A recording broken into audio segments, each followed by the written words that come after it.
देखिए, बिहार में ये तुगलकी फरमान जारी होता है। ये मुख्यमंत्री मुस्लिम परस्त राजनीति करते हैं। हम की देखे भारत के सनातन हिंदुओं को डराने का काम ना करें, और जिस दिन ये डराने का काम करेंगे, अब समय आ गया है कि देश के सनातनी हिंदू भी इकट्ठे हों। ऐसे ओवैसी जैसे कट्टरपंथियों को जो जिन्ना के रास्ते पर चल रहे हैं, भारत को तोड़ना चाहते हैं, अब ये टूटने वाला नहीं। आपको 13 मई को बेगूसराय की जो जनता है वो अपना बहुमूल्य वोट डाल करके इस बेगूसराय के भविष्य को निर्धारित करेंगे। और आपको पता है कि इस बेगूसराय लोकसभा चुनाव में एक पाकिस्तान के मंत्री भी खड़ा है चुनाव में, जिसको आप पिछले 5 साल के लिए चुनाव जिताए थे। और 5 साल के लिए जब चुनाव जिताए थे तो वो केवल और केवल बेगूसराय के क्षेत्रों में, अगर आपको याद हो तो बलिया के दुर्गा पूजा में आपको पता होगा कि दंगा हुआ था। आपके शहर के नजदीक, बेगूसराय के नजदीक जो खातोपुर था, वहां पर आपको पता है हिंदू मुस्लिम लेकर के दंगा हुआ था। जबकि बेगूसराय के इतिहास में ऐसा कभी जल्दी नहीं हुआ है।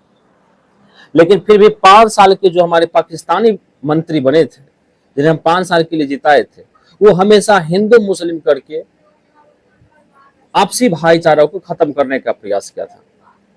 और आज फिर वह पुनः आपके दरवाजे पर वोट मांगने के लिए गए होंगे।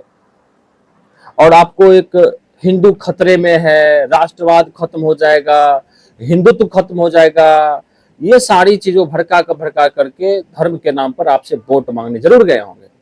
लेकिन आप याद रखिए कि अपना वोट आप बेगूसराय के विकास में डालिए। अब एक बात बताइए, जो राजनेता बार बार बेगूसराय की जनताओं को ये कहे कि हमें हारना स्वीकार है, लेकिन पाकिस्तानियों और देशद्रोहियों का वोट लेना स्वीकार नहीं है, इसका मतलब ये हुआ कि अगर वो मंत्री जिसे आप पिछले साल जिताए थे, वो अगर बेगूसराय से हारते हैं, तो इसका मतलब है कि बेगूसराय में जितना मत डाला गया होगा, जितना वोट गिराया गया होगा, उसके 50% से भी कम वोट आएगी, तभी तो वो मंत्री हारेंगे। और 50% से कम वोट आ रहा है, तो इसका मतलब है कि 50% से अधिक जनता उसको वोट नहीं की है। और 50% से अधिक जनता जब उसको वोट नहीं किया, इसका मतलब है कि 50% से अधिक जनता को वो देशद्रोही बोल रहा है। क्या बेगूसराय की जनता देशद्रोही है? क्या बेगूसराय की जो जनता है वो हिंदू विरोधी है? क्या मतलब आप हरा दिए उसको तो आप देशद्रोही, आप हिंदू विरोधी। अगर आप उसको जिता करके भेज रहे हैं तो आप सच्चे देशभक्त। क्या वो मंत्री ही देश है क्या, जिसके विरोध करने से देशद्रोही आप हो जाते हैं? देशद्रोही का मतलब मंत्री साहब समझ लीजिए, इस देश का विरोध करना हुआ, किसी पार्टी का विरोध करना, किसी नेता का विरोध करना देशद्रोह नहीं हुआ। आप देश नहीं है, आपकी पार्टी देश नहीं है। इसीलिए करके बेगूसराय की जनता से मेरा अपील है कि ऐसे मंत्री जो चुनाव संपन्न होने से पहले ही आपको ये बोल दिया जाए कि हमें चुनाव हारना स्वीकार है, लेकिन पाकिस्तानियों का वोट लेना हमें स्वीकार नहीं है। क्या पाकिस्तान के हैं? पिछले साल जो उनकी जनता जिताई होगी वोट, तो वो भी पाकिस्तान का होगा। इसीलिए करके ऐसे मंत्रियों के विचारधारा से बचे। और ये बार बार आपको हिंदू धर्म खतरे में है, हिंदू धर्म, ये हिंदुत्व का राजनीति करने के लिए आते हैं।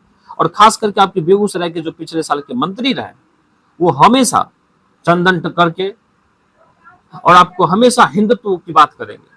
मैं बताता हूं आपको, अगर आपको इतना हिंदुत्व की चर्चा है तो बेगूसराय की 90% आबादी हिंदू की है। आप इन हिंदुओं के लिए कितने विद्यालय की स्थापना की है? आप जिस मंत्रालय में, उस मंत्रालय में एक ईंट भी क्या उस मंत्रालय के पैसे से आप लगवाए हैं बेगूसराय में? अगर आप हिंदू की रक्षा करने के लिए आए तो क्या हिंदू के लिए आप एक अलग से स्कूल या विद्यालय का निर्माण करवाए? नहीं। तो फिर आप कैसे लग रहा है कि आप हिंदू की रक्षा कर रहे हैं? केवल हिंदुत्व खतरे में है, हिंदुत्व खतरे में है। और एक बात समझिए, जिस देश का प्रधानमंत्री हिंदू हो, जिस देश का गृह मंत्री हिंदू हो, जिस देश की राष्ट्रपति हिंदू हो, जिस देश का 90% मुख्यमंत्री हिंदू हो, जिस देश के 90% गवर्नर हिंदू हो, और वो देश अगर खतरे में आ जाए, हिंदू खतरे में आ जाए, इसका मतलब ये सारे हिंदू रहने के बावजूद भी हिंदू खतरे में है। मतलब हिंदू धर्म को दूसरे धर्म से खतरा नहीं है, बल्कि हिंदू से ही खतरा है। तभी तो सारे बड़े बड़े पद पर हिंदू है, फिर भी हिंदू खतरे में आ गए। इसीलिए करके मैं इसलिए बेगूसराय की जनता को बोल रहा हूं क्योंकि आपके यहाँ जो खड़े मंत्री हैं वो केवल हिंदुत्ववादी राष्ट्रवादी शब्दों का प्रयोग करके आपको बेवकूफ बनाते हैं। आप उन मंत्री से पूछिए कि आप ठीक है अगर हिंदुत्व की बात करते हैं तो हिंदू के लिए आप बेगूसराय के क्षेत्र में क्या अलग विश्वविद्यालय की स्थापना किया है, क्या अलग हिंदू के हित के लिए अलग से क्या अस्पताल की स्थापना किया है, या फिर अलग से हिंदुओं के लिए ऐसा क्या किया। इसीलिए करके बेगूसराय की जनता ऐसे लोगों से बचने का प्रयास करे, नहीं तो बेगूसराय को एक बार फिर से अगले 5 साल धार्मिक उन्माद में जीना पड़ेगा और तरह तरह के दंगे यहाँ पे देखने मिलेंगे। और सबसे बड़ी बात कि चुनाव संपन्न होने से पहले ही बोल दिया गया कि पाकिस्तानियों का वोट हमें नहीं चाहिए।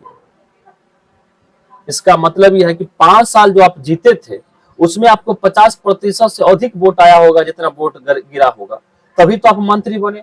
तो उस समय वो पाकिस्तानी नहीं था, लेकिन अब आपको लग रहा है कि अब हम हार सकते हैं। तब अगर आप हार रहे हैं तो बेगूसराय की जनता को आप पाकिस्तानी बोल रहे हैं।